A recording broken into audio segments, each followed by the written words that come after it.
लो बच्चों, अड्डा 24/7 ITI गुरु channel पे आपका स्वागत है। और इस वीडियो में इंप्लॉयबिलिटी स्किल्स पे वीडियो क्यों बनाई जा रही है। पहला क्वेश्चन, पहला ये है कि अगर आप इंप्लॉयबिलिटी स्किल में फेल हो जाते हैं तो आप पूरे सब्जेक्ट में फेल माने जाएंगे। तो आपके सीबीटी होने वाले हैं, तो मुझे पता ही है कि बहुत बच्चे कमेंट कर रहे थे सर हमने कभी सीबीटी नहीं दिया है, मतलब कंप्यूटर बेस्ड, मतलब कंप्यूटर पे कुछ बच्चे कह रहे हैं हम कभी बैठे ही नहीं है। तो आप बिल्कुल मत डरिए, आपके लिए पूरी तैयारी। देखिए बहुत ही सरल प्रोसेस है, जब मैं कह रहा हूं तो थोड़ा सा विश्वास रखिए, ठीक है, क्योंकि बहुत ही इजी प्रोसेस है और इसमें पास होना भी आसान है। इंप्लॉयबिलिटी स्किल में कुछ ज्यादा नहीं है, क्योंकि ये डेली लाइफ के चीजें में आएंगे। आप क्वेश्चन देखिएगा और आप कहिएगा सर ये क्या है। तो पास होने के लिए 25 में 9 क्वेश्चन आपको सही करने चाहिए, तो 10 का एवरेज लेके चलिए। 50 नंबर का क्या होगा, इंप्लॉयबिलिटी स्किल मतलब 25 क्वेश्चन मतलब 50 नंबर। और 50 नंबर कैसे आएंगे, 10 वीडियो में अपलोड कर दूंगा। दूसरी वीडियो है ये, आराम से जाइए, एंजॉय करिए, परेशान मत होइए। पहला क्वेश्चन है, इतना हलवा क्वेश्चन आता है कि आप खुद कहोगे। एक बार बताइए, which of the following consider as a cyber crime. Cyber crime चल रहा है, ऑनलाइन जितने भी फ्रॉड्स होते हैं, प्रॉब्लम्स होती हैं, साइबर क्राइम में आती हैं। अब इस साइबर क्राइम में क्या क्या गतिविधि आती है।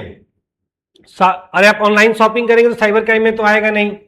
मेल आप किसी को भेज सकते हैं, ऑनलाइन सोशल मीडिया यूज तो आप करते ही हैं, साइबर क्राइम नहीं है। याद रखिएगा, जुआ, अगर आप ऑनलाइन जुआ खेल रहे हैं तो वो साइबर क्राइम का पार्ट है, ठीक है, याद रखेंगे। ऐसे ही तो हलवा क्वेश्चन आते हैं इंप्लॉयबिलिटी स्किल में, इसलिए मैं आपका डर खत्म करने आया हूं कि कोई बहुत बड़ा नहीं है। और दिक्का है इंप्लॉयबिलिटी स्किल फर्स्ट ईयर में आ चुका है क्वेश्चन, तो क्वेश्चन आ भी चुके हैं जो आ सकते हैं, दोनों की प्रैक्टिस चल रही है भाई। तो सीरीज में एंजॉय करिए सीरीज को। अगला है, how many digit are typically founded on a standard debit card.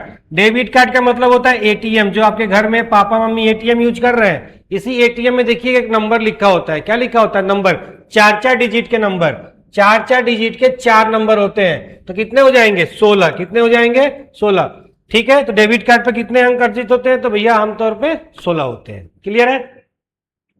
अगला क्वेश्चन है, which symbol must be use at the beginning of an entry in insert formula of an MS Excel.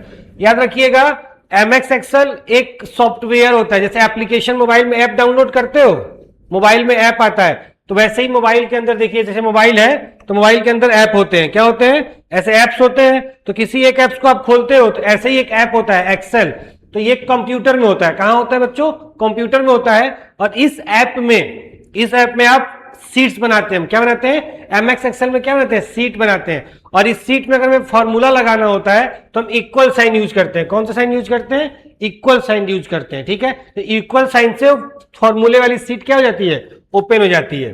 किसमें, MS Excel में, याद रखिएगा। तो थोड़ा इंप्लॉयबिलिटी skill में अपने कम्युनिकेशन को और अपने मोटिवेशन को, दोनों को बढ़ा के रखिए, ठीक है। जब हम हैं आपके पास, प्रकाश सर आए हैं, प्रकाश भैया अगर हैं, तो आपको परेशान होने की जरूरत नहीं है।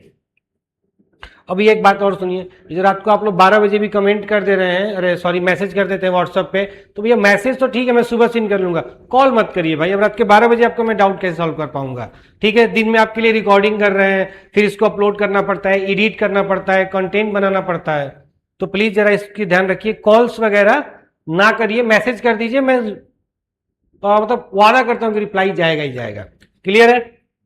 अगला है, which of the following is classified as an output device in a computer system. Output device मतलब उससे बाहर कौन सी चीज आती है। याद रखिएगा, ऑप्शन देखिए, माइक्रोफोन में हम बोलते हैं तो इनपुट है, क्या है, इनपुट है। और माउस क्लिक करते हैं तो अंदर ही काम करता है, कीबोर्ड। बस प्रिंटर से आउटपुट आता है, किससे आता है, प्रिंटर से क्या आता है, आउटपुट आता है। अब आप कहोगे सर ये आउटपुट कैसा, तो भैया प्रिंटर में पेज लगाते हो, प्रिंट करता है और पेज बाहर आ जाता है, आपको मिला आउटपुट।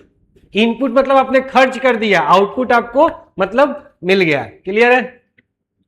अगला है, which prompt will be most appropriate to generate a story using AI tool. देखिए एआई टूल में प्रॉम्प्ट क्या होता है, प्रॉम्प्ट वो चीज होती है, बात समझिएगा। एआई वाले क्वेश्चन में सारे बच्चे परेशान हो रहे हैं, तो एआई वाले में आपको परेशान नहीं होना है। एआई जैसे गूगल इंजन होता है, गूगल पे अगर कुछ लिखते हो, जैसे आप लिखते हो खान साहब, ठीक है, तो खान सर लिखते हो तो खान सर का सब वीडियो आने लगता है ना। तो खान सर का मान लीजिए कोई एक टॉपिक आपको लिखना है, जैसे मान लीजिए खान सर जी के, तो जीके में भी टॉपिक है खान सर जीके इंडिया लिख दो, ठीक है। तो अब ये क्या होगा, जितना आप अच्छे से, ये प्रॉम्प्ट है, ये मैं प्रॉम्प्ट लिख रहा हूं, जो मैं लिख रहा हूं वो एआई को बता रहा हूं कि भैया खान सर के वीडियो में जीके और भारत के बारे में जो उन्होंने पढ़ाया है। तो प्रॉम्प्ट आप जितना सिंपल और जितना इजी लिखेंगे उतना ही आपका एआई जो होगा उत्तर अच्छा देगा। तो अच्छा उत्तर के लिए क्या करना पड़ेगा आपको, प्रॉम्प्ट अच्छा लिखना पड़ेगा। और प्रॉम्प्ट वही लिखिए जो पूरा हो। प्ले सॉन्ग कौन सा गाना, पता ही नहीं चल रहा है। ऑर्डर फूड ऑनलाइन, क्या ऑर्डर करना है। Right a story about a dog, देखिए कितना इसमें बात समझ में आ रही है ना। एक कुत्ते पे स्टोरी लिखिए, डॉग पे क्या करिए, एक स्टोरी लिखिए। ये प्रॉम्प्ट काफी सिंपल और सब कुछ समझ में आ रहा है। क्लियर है, तो ये हो जाएगा ऑप्शन, टिक मार दीजिएगा। अगला है बच्चों, विच of the following word is not a conjunction. Conjunction में क्या होता है कि ये हेल्पिंग और हेल्पिंग के लिए जो होता है, किसी भी सेंटेंस को क्या करता है, ये कंप्लीट करता है। जैसे एंड लगा के कंप्लीट करते हैं, और लगा के, बट लगा के, पर ऑन नहीं लगाते हैं। तो ठीक है, तो अरे अच्छा नॉट बोल रहा है ना, नॉट, देखिए नॉट लिखा है, तो नॉट का मतलब होता है नहीं, तो ऑन नहीं होगा। तो सही ऑप्शन तो यही हो जाएगा, जो नहीं है वही सही ऑप्शन है। ये बेटा जनरली क्या है बताइए जरा मुझे, ऑप्शन में कमेंट में लिखिएगा। ऑन क्या है बताइए, ऑन क्या है, एक तरह का कंजक्शन तो नहीं है, पक्का है। ये टाइम और पोजीशन बता रहा है, टाइम और पोजीशन बता रहा है। और टाइम और पोजीशन कौन बताता है, जरा आप गूगल तो नहीं करिएगा, आपको ये इंग्लिश का मैं होमवर्क दे रहा हूं कि ये मैंने ऑप्शन बता दिया ऑन क्या है, ठीक है। वर्ब है, एडवर्ब है, प्रीपोजिशन है, ये क्या है आपको बताना है। अगला है fill in the blanks with the, देखिए सी हैज हर्ट, सेंटेंस को पूरा करना है। तो ऑप्शन में देख लेंगे, सी लड़की है, तो लड़के वाला तो ऑप्शन हो ही नहीं सकता है। इट आई के लिए और माई सेल्फ पे तो हो ही नहीं पाता, तो हर सेल्फ, तो सी हैज हर्ट हर सेल्फ, यहां भर फिल कर दीजिएगा, हर सेल्फ, ठीक है। तो हर सेल्फ हो जाएगा। आगे बढ़िए, अगला है, देखिए उसी पे है, आई मेड दिस केक, तो आई के साथ क्या लगेगा, आई के साथ क्या लगेगा, अरे भैया योर तो हटाई दो, और तो हटाई दो, माई सेल्फ, अपने लिए। I made this cake for my self और अच्छा होता, पर थोड़ा सा इनकम्प्लीट सेंटेंस लग रहा है, तो माई सेल्फ लगा दीजिएगा। देखिए ऑप्शन के साथ जाना is a better option in employability skill. Technical में अगर आपको आंसर पता है तो आंसर से हो जाएगा, लेकिन आपके एम्प्लॉयबिलिटी स्किल में आप ऑप्शन के थ्रू जाएंगे तो क्या होता है, चीजें और सिंपल हो जाएंगी। क्या हो जाएंगी, सिंपल हो जाएंगी। अगला क्वेश्चन है बच्चों, इस प्रश्न का सही क्या लिखा है, लॉजिकल तर्क बताना, उत्तर क्या है। दुर्घटना कब हुई, दुर्घटना कब हुई, कब का मतलब एक एग्जैक्ट टाइम पूछ रहा है। तो ऑन द हाईवे, ये तो हाईवे पे हुई, पूछ रहा है कब हुई, नहीं। इन कार, कार में, दुर्घटना कब हुई, आंसर नहीं है।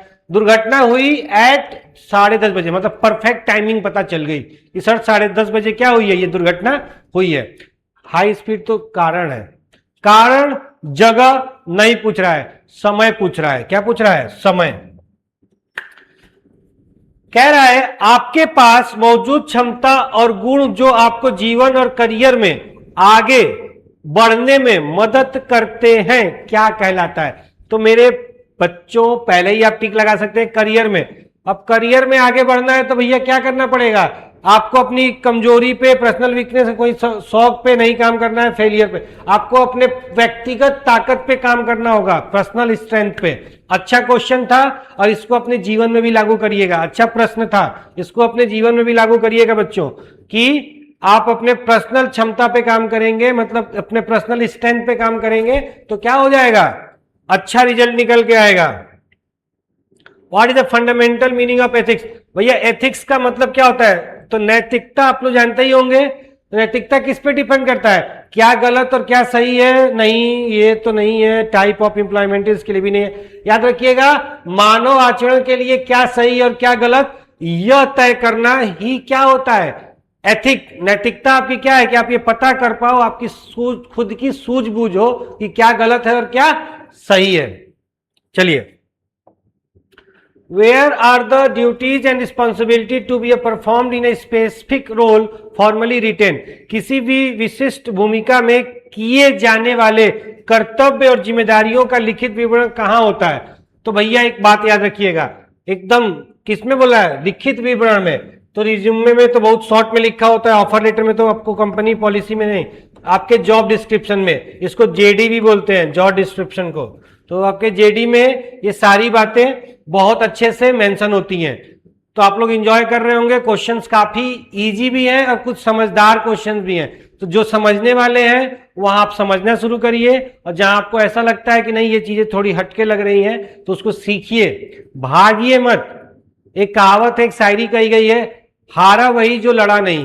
तो जो लड़ेगा वही तो हारेगा, जो लड़ा नहीं वो क्या ही जानता है हारने के बाद क्या होगा। लेकिन एक बात है, हो सकता है कि आप लड़ने जाएं और जीत जाएं, तो जीतने की पॉसिबिलिटीज है, एक उम्मीद है। लेकिन आप लड़ेंगे ही नहीं तो ये तो श्योर है, कंफर्म है कि आप हार जाएंगे। चलिए, what is the current sequence of action after learning about the customer suggestion और प्रॉब्लम? ग्राहक के सुझाव और समस्याओं को जानने के बाद कार्रवाई का सही क्रम क्या है? तो भैया काम आप कैसे करेंगे? तो पहले क्या करेंगे बताइए? पहले एक्ट कर देंगे? नहीं, follow up, act, category, ask, category, act, follow up. Follow up कब करेंगे? लास्ट में करेंगे कि बीच में करेंगे? तो याद रखिएगा, पहले पूछेंगे, फिर किस कैटेगरी का है, फिर एक्ट करेंगे और क्या करेंगे, फिर फॉलो अप करेंगे। ठीक है।